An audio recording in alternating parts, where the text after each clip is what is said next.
नमस्कार, जेके चैनल में आपका स्वागत है। मैं हूं आयुषी शर्मा। ये सही है कि ज्यादातर लोग सरकारी नौकरी चाहते हैं, लेकिन सरकारी स्कूलों में जाना पसंद नहीं करते। आखिर क्या कारण है कि आज सरकारी स्कूलों की जगह प्राइवेट स्कूल चुने जा रहे हैं, जबकि अगर हम कॉलेज की बात करें तो ज्यादातर लोगों की पहली पसंद गवर्नमेंट कॉलेज ही होती है। सरकारी स्कूल में सर्वश्रेष्ठ शिक्षा होने के बावजूद सरकारी स्कूल का माहौल खराब है। हम देखते हैं कि सरकारी स्कूल में शिक्षक न केवल शिक्षा के पहलुओं में बल्कि सैलरी बेसिस में भी प्राइवेट स्कूल की तुलना में बहुत आगे हैं। सरकारी स्कूलों में अब केवल गरीब बच्चे, जबकि प्राइवेट स्कूल में मध्य और ऊपरी स्टेटस के बच्चे जाते हैं। कुछ सरकारी स्कूल ऐसे भी हैं जहां पर हर वर्ग के बच्चे आते हैं और वहां शिक्षा भी बेहतर मिलती है। और अब दिल्ली में भी सरकारी स्कूलों को अहमियत दी जा रही है, लेकिन अभी भी ज्यादातर सरकारी स्कूलों को गरीब लोगों के लिए ही माना जाता है। हम देखते हैं कि सरकार द्वारा सबसे अच्छे इंजीनियरिंग कॉलेज, मेडिकल कॉलेज चलाए जाते हैं, जहां जाने के लिए बच्चे दिन रात एक कर देते हैं। तो आखिर सरकारी स्कूल क्यों नहीं? क्योंकि वे जानते हैं कि सरकारी नौकरियां इतनी सुरक्षित हैं कि भले ही वे बहुत कम काम करें, लेकिन उन्हें जो उनकी सैलरी है वो सुनिश्चित रूप से मिल जाएगी। हालांकि जब सरकारी स्कूलों में पढ़ने की बात आती है तो पेरेंट्स अपने बच्चों को निजी स्कूल में भेजना पसंद करते हैं, क्योंकि वे अच्छी तरह जानते हैं कि शिक्षकों के लिए इस नौकरी की सुरक्षा ने शिक्षा की गारंटी नहीं दी है। यदि स्कूल अच्छे हैं और शिक्षक प्रणाली ठीक से कम काम कर रही है तो आपके बच्चों को सरकारी स्कूलों में भी रखने का कोई नुकसान नहीं है। सरकारी शिक्षक संस्थानों में गुणवत्ता की समस्या स्कूल स्तर पर अधिक तीव्र होती है। भारत में प्राइवेट स्कूलों को पसंद करने वाले 100 लोगों में से 92 से अधिक 3 कारणों से ऐसा करते हैं। 1. इन स्कूलों में बेहतर सीखने का माहौल होता है। 2. निजी स्कूलों में शिक्षा का माध्यम अंग्रेजी होता है। 3. सरकारी स्कूलों में शिक्षा असंतोषजनक है।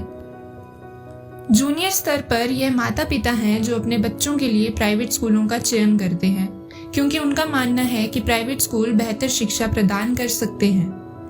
पेरेंट्स का कहना है कि उनका बच्चा एक प्राइवेट स्कूल में पढ़े, क्योंकि वहाँ के शिक्षक नियमित रूप से नाखूनों और बच्चों की वर्दी की जांच करते हैं। समय की पाबंदी, स्वच्छता और अनुशासन ये 3 सॉफ्ट स्किल हैं जिन्हें माता पिता अपने बच्चों को प्राथमिक विद्यालय में दाखिला दिलाने के दौरान देखते हैं। सरकारी स्कूलों की तुलना में निजी स्कूल निश्चित रूप से बेहतर हैं, क्योंकि वे छात्रों को बेहतर बुनियादी ढांचा प्रदान करते हैं, छात्रों को बेहतर अनुपात और स्वच्छ सुविधा प्रदान करते हैं, व्यक्तित्व विकास और पाठ्येतर गतिविधियों के विकल्पों के साथ छात्रों के लिए बेहतर वातावरण प्रदान करते हैं। सरकारी स्कूल इन सभी सुविधाओं की पेशकश करने में सक्षम नहीं हो पाते हैं, लेकिन जो लोग निजी स्कूलों का खर्चा नहीं उठा सकते हैं, उनके बच्चों को सरकारी स्कूलों में लाना किसी भी स्कूल में ना जाने से बेहतर है। इसके अलावा यह निश्चित रूप से अंग्रेजी भाषा का लालच है। बहुत सारे सरकारी स्कूलों में बच्चों को उनकी क्षेत्रीय भाषा में पढ़ाया जाता है और माता पिता जानते हैं कि अंग्रेजी का थोड़ा सा भी ज्ञान भविष्य में उनके बच्चों के लिए एक लंबा रास्ता तय कर सकता है। साथ ही हमारे समाज में भी ये विचारधारा बन गई है कि अगर कोई ऊंचे दर्जे का है तो वो प्राइवेट स्कूल में ही जाना चाहेगा। यह हैरानगी की बात नहीं है कि सरकारी स्कूलों में ज्यादातर छात्रों में कक्षा में पढ़ने के लिए जरूरी योग्यता ही नहीं है। वास्तव में इस चौंका देने वाली स्थिति के कई कारण हैं। शुरुआत के लिए सरकारी स्कूलों के अधिकांश बच्चे विशेष रूप से जिला परिषद और नगरपालिका स्कूल समाज के नीचे हिस्सों के से आते हैं। ये सामाजिक, शैक्षिक और आर्थिक रूप से पीड़ित है और उनके विकास के लिए अनुकूल सामाजिक वातावरण नहीं है। उन्हें अपने माता पिता से भी कोई सहायता नहीं मिलती है जो अनपढ़ या अर्थसाक्षर हैं। उनका भाग्य ये स्कूल निर्धारित करते हैं, लेकिन दुर्भाग्य से शिक्षकों को यह समझ में नहीं आता है। इन स्कूलों में कुछ शिक्षकों की अनुपस्थिति बहुत अधिक है। भले ही उन्हें प्राइवेट स्कूलों में शिक्षकों की तुलना में बहुत अधिक वेतन दिया जाता है, लेकिन वे सरकार को धोखा देते हैं और शिक्षकों के रूप में अपने कर्तव्य का निर्वहन करने में विफल रहते हैं।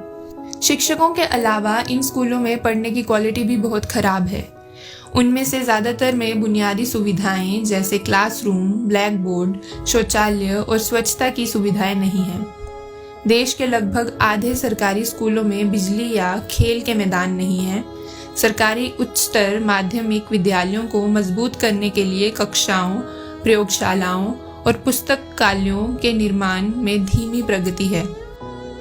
सीखने का संकट इस तथ्य से स्पष्ट होता है कि ग्रामीण भारत में ग्रेड 5 में लगभग आधे बच्चे साधारण अंकों की घटाव की समस्या को हल नहीं कर सकते हैं, जबकि 8वीं कक्षा के 70% बच्चे कम से कम 50% से भी कम स्कोर करते हैं। अब सरकारी स्कूलों में अनपढ़ से अनपढ़ बच्चों को भी अगली कक्षा में डाल दिया जाता है और हर तरीके के पैंतरे अपनाए जाते हैं कि वो इतने नंबर ला सकें कि अगली कक्षा में जा सकें। सरकारी नौकरी करने वाले सभी कर्मचारियों को अपने 2 बच्चे पढ़ाने के लिए खर्चा भी मिलता है, लेकिन उस खर्चे के बजाय अगर वह अपने बच्चों को प्राइवेट स्कूल में ना डालकर सरकारी स्कूलों में डालें तो वहाँ की शिक्षा में बढ़ोतरी होगी। सरकारी स्कूलों में पढ़ रहे बच्चे भी एक मूल कारण है। केवल 10 में से 2 बच्चे ऐसे होंगे जो अपनी जिंदगी में कुछ करना चाहते होंगे। बाकी सरकारी स्कूल के बच्चे तो स्कूल भी इसलिए आते हैं कि उन्हें एक वक्त का खाना मिल जाए, जिसे हम मिड डे मील कहते हैं। उन बच्चों का ध्यान पढ़ाई में है ही नहीं। तो आखिर कमी कहाँ आ रही है? क्या सरकारी स्कूल के अध्यापक इतने सक्षम नहीं हैं कि वो बच्चों को पढ़ाई में डाल सकें, या फिर सरकारी स्कूल के बच्चों ने खुद को समाज से अलग मान लिया है और वो ये स्वीकार कर चुके हैं कि उनका जीवन भी उनके माता पिता की तरह ही मजबूरी या अन्य काम करते वक्त निकलेगा? तो क्या ये हमारा समाज का कर्तव्य नहीं बनता कि गवर्नमेंट स्कूलों को भी उतनी ही मूल्य दिया जाए जितना कि एक गवर्नमेंट कॉलेज या एक नौकरी को दिया जाता है? आज के लिए इतना ही। आप देखते रहिए जेके चैनल।